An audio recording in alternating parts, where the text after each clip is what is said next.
Okay. So if Ross will appear here in a moment. If you need to ask questions, you can use your phones and with slido.com and then introduce the code that is there, and I'll receive your questions here and can use them. Hi, Ross. Hello, hi. Good to see you. Thank you for being here. Well, thank you. Thank you for this screening. I'd like to start by asking you a little bit about each filmmakers. I mean, you already said that Kay Mander just gave up on making films, which is quite interesting because her film is actually the one that it becomes a little bit more provocative and even maybe more experimental from the three we saw, and quite advanced for the time. But I would like to start by understanding the context of each filmmaker, because each film was a commission, right? And it was serving a purpose. So I'd like to know if that was the condition of every women filmmaker in these times, which is, we saw films from the 40s to the 60s. And if these filmmakers were, I mean, how did they expand their work after this? If they actually got to get funding to do the films they wanted to do and not to respond to commissions? Well, yeah, I'd say throughout their careers, actually, most of the women documentary makers that we're looking at, and these three in particular, were reliant on commissions. And they started, and it was. I mean, they all started their careers in different ways. I mean, they were keen to work as filmmakers. I mean, Kay Mander, for example, she was always very political person, you know, had very strongly held beliefs, but she made all sorts of films. I mean, her first film as a director came about actually, as many of the documentary filmmakers of the time, they tended, as I mentioned in the introduction, they would gather in the Highlander pub in Soho on a Friday, and this became a kind of unofficial employment agency. Mm-hmm. That was how she got her break directing. So she made a film for the Shell film unit called How to File, not about paperwork, but it was about filing for metalwork apprentices. It was a wartime film when there were more opportunities opening up for women in all sorts of employment. And that led to other commissions. But I think, yeah, nearly all the films that she made, I would say, were commissioned. She and her husband did try to set up they did set up a production company themselves, but she also, I mean, she had an aspiration to work in fiction films, so she's perhaps not typical of the filmmakers that I've been looking at, and that's where she did come up against this block where she was told she wouldn't be able to control male film crews. She directed one feature film for the Children's Film Foundation. Again, she didn't find that totally what she wanted to do. I mean, she always had lots of plans of things she wanted to do, which all her life, really, right until after she retired. But she did end up going back to work in fiction films as in continuity, because she felt the battle was too much to achieve what she wanted to creatively. And the other, Margaret Thompson, the filmmaker who made A Troubled Mind, I mean, she was very keen.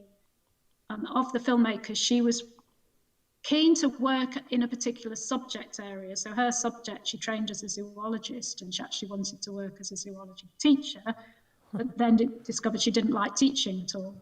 But she was delighted to see another pioneering filmmaker's work, Mary Field's films about secrets of nature, which when she came over to the UK from New Zealand and made this discovery she didn't like teaching, she contacted Mary Field, who was involved in making these natural history films, and was straight away able, her first job was as a director of some films, 6 films about ecology, which is actually really what she wanted to do. So she succeeded quite quickly, quite soon in her career. But then after that, she was demoted to becoming a sort of cutting room assistant and struggled for many years to get work, and even left the film industry to become an electrician for a while, but then had a chance to make some medical films, which she was always keen to make useful films, practical films, though they were also quite creatively adventurous in some cases.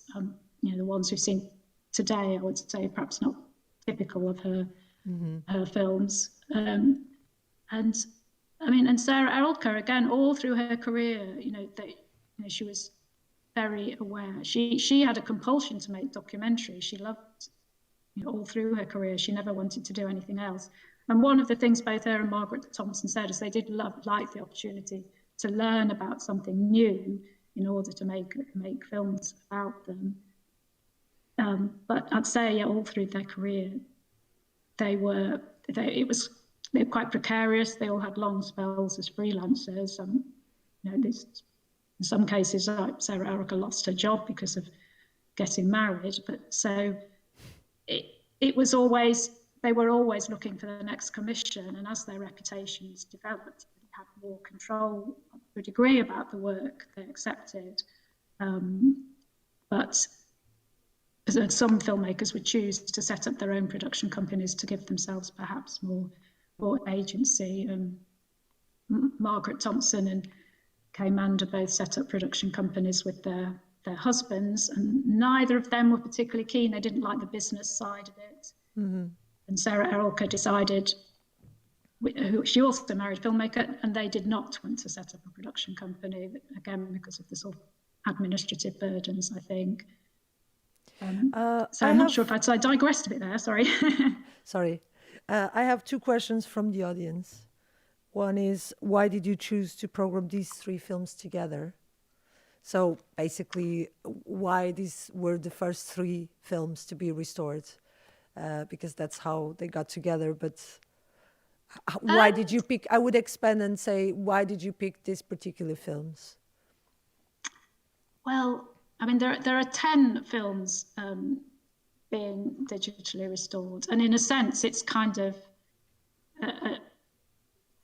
it's not so much an aesthetic choice why these three are ready.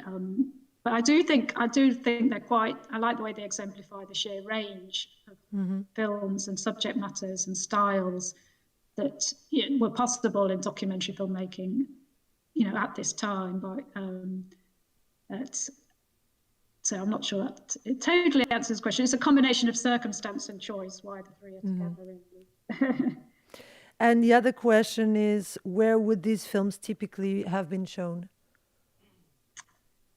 Well, some of them would have been shown sort of as a short films in cinemas. They also had, well, for example, the first film was Homes for the People, was a campaigning film, so released shortly after the Second World War with a view to it's a promotional film, if that's the word, so campaigning for the Labour Party. That would have been shown sort of non-theatrically, chiefly. It would have been shown in some cinemas, so where people, would hire the film societies, interest groups would show them. The Troubled Mind was made as a sort of recruitment film for psychiatric nurses, so that would have been shown again sort of non-theatrically to audiences, young women mostly, looking for a career. And again, there's something nice to eat. It would have been a short film shown in cinemas, as a sort of short with a longer feature. So they had a wide range of audiences. They could be booked as well by film societies. So I was very fascinated by the arc between the first film and the last film. Because in the first film, there are questions like landowning, which is kind of a totem in this country that was questioned very bluntly, or questions regarding women's roles in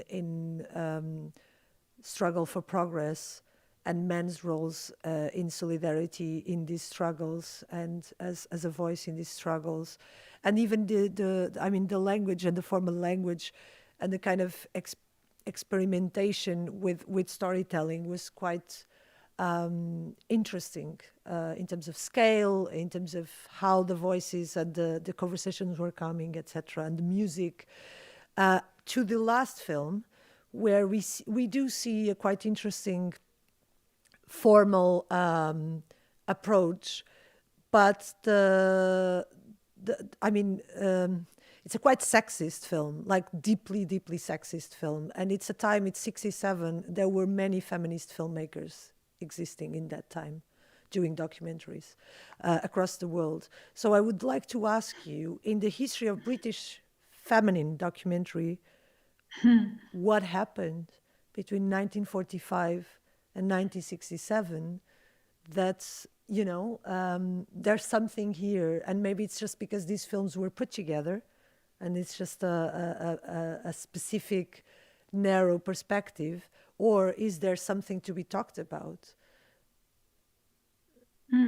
Because formally they are all quite interesting and revealing, and there are interesting things being experimented, but really in terms of being a commentary on society and on the worlds they were talking about, it's quite fascinating, the gap.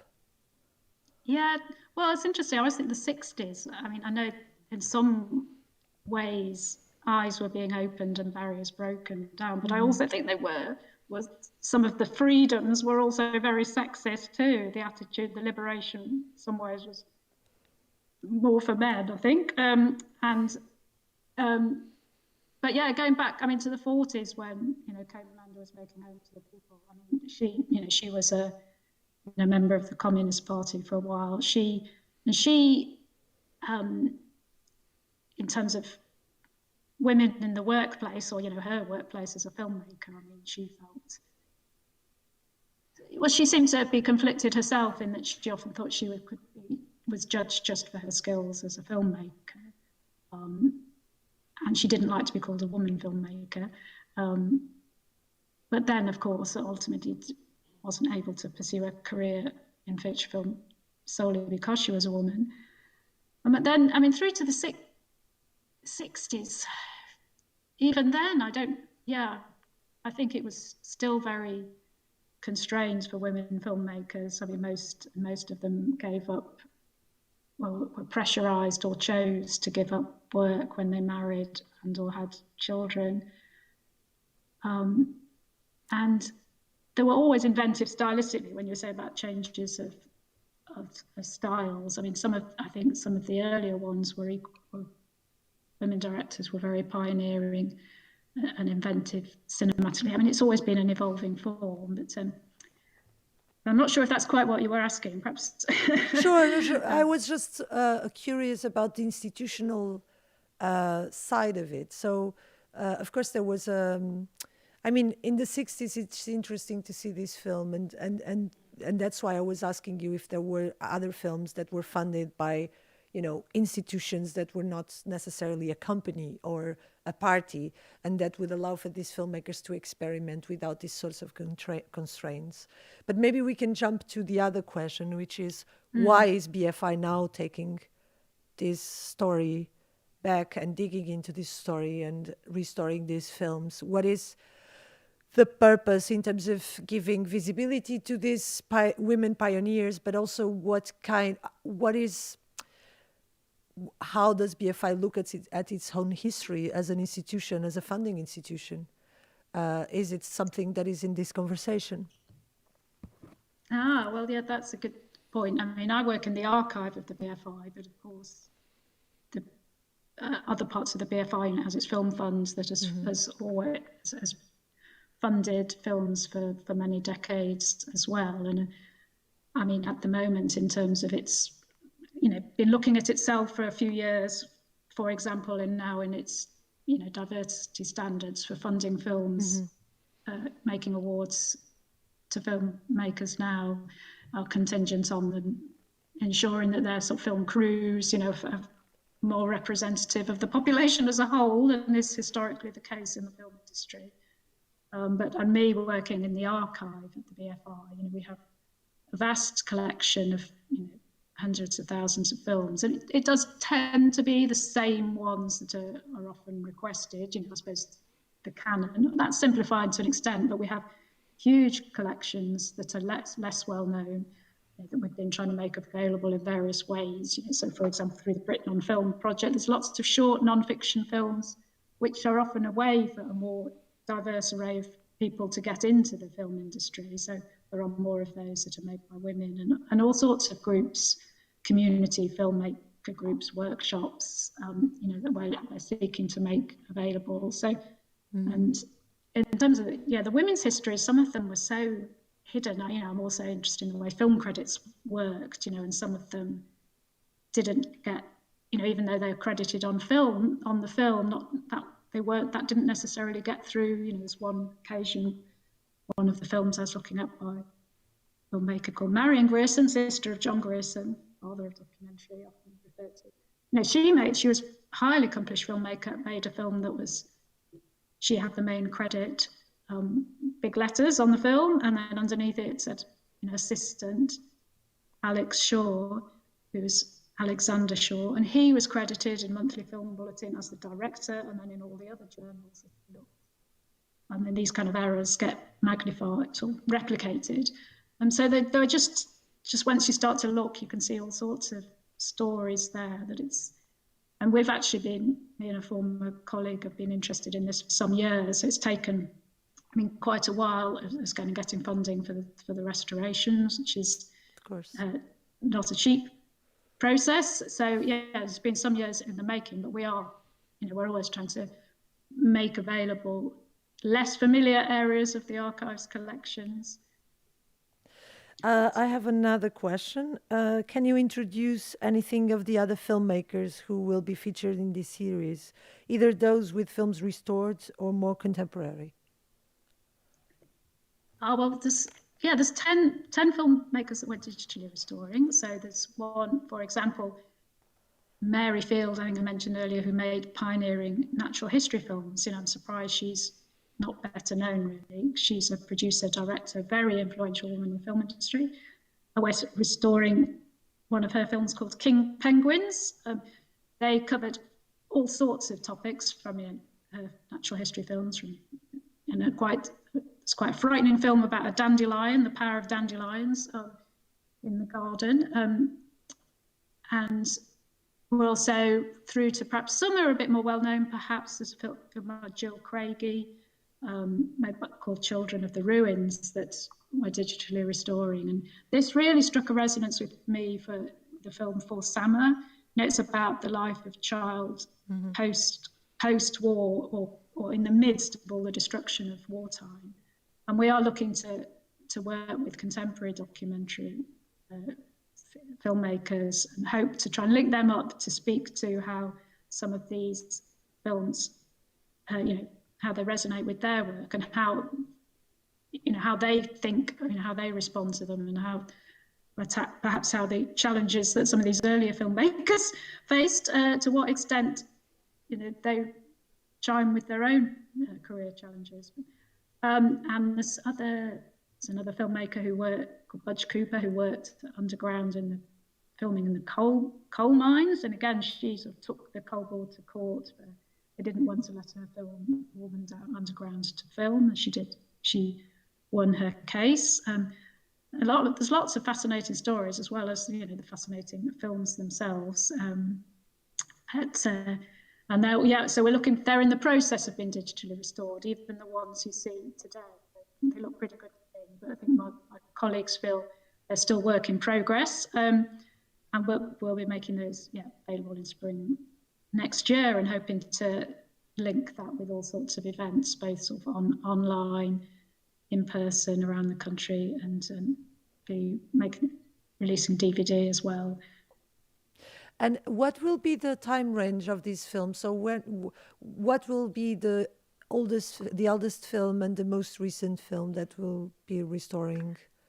Well, of the restorations, the earliest one is from the early 1930s, and actually the one that you saw today, Something Nice to Eat, is the most recent. Okay. And these 10 that we're digitally restoring. Okay. Thank you very much, Ross. It was lovely to have you. And thank you for this screening. And we look forward to Well, follow up with the rest of the project. well, thank you very much. No, I'm delighted you screened them, and I hope you've all enjoyed them. Thank you. Thank you. And all the best with the rest of the festival.